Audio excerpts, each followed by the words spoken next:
Hi! Sa'yo, welcome sa channel na to. Ang topic natin ngayon ay anong kapalaran mo sa loob ng 24 oras mula sa oras na pinanood mo ang video na to. Para lang po ng mga video ko ay general reading, timeless, at for entertainment purposes lamang. So, expect na po natin na ang reading ay pwedeng mag-resonate sa'yo, pwede rin hindi, at pwede rin mag-resonate sa taong iniisip mo right now. Kung hindi man para sa'yo ang reading, pwede ka naman magpabook ng reading sa akin para ang reading ay directly para sa'yo na talaga. May mga clue akong sasabihin para i-describe kung sino yung magiging subject ng reading. At ang clue ay pwedeng mag-resonate sa'yo, pwede rin dun sa taong iniisip mo right now. So, ang clue natin dito ay Leo. Leo, 30 years old, o pinanganak sa number 30. Ano ba? Pwedeng pinanganak sa May, Gemini, Taurus, or pinanganak sa April. Ano ba yan? Aries, Taurus.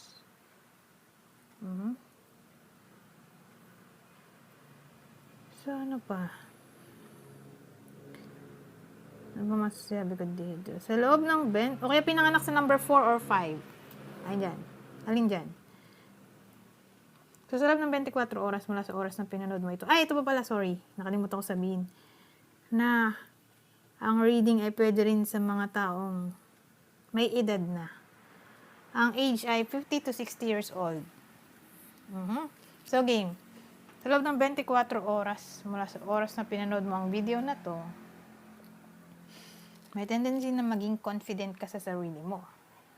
Maging creative,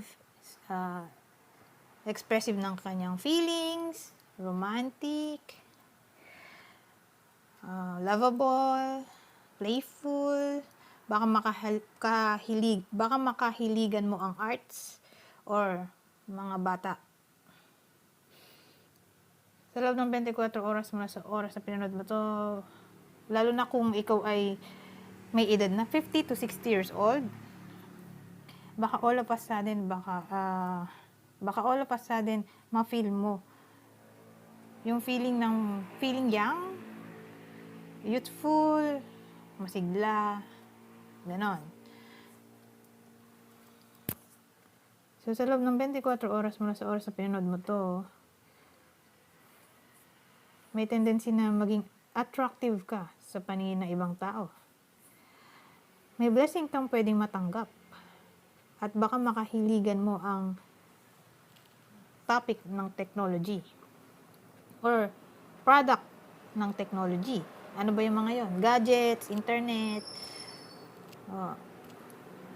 sasakyan, basta yung mga product ng technology. Cellphone, yun ba? So, ano pa? Ina-advise ka dito. I mean, sa loob ng 24 oras mula sa oras na pinanood mo to, ina-advise na mag-pay attention ka sa iyong mga iniisip at iyong environment. So, ano pa masay natin dito? Ito may money dito, money. Bakit ito na yung blessing na sinasabi ko kanina? Baka may matanggap kang money? Or may something na pwedeng mangyari sa iyong business, finance. Or baka may matanggap kang gamit. Resources daw eh. So, yun siguro yung sinasabing blessing.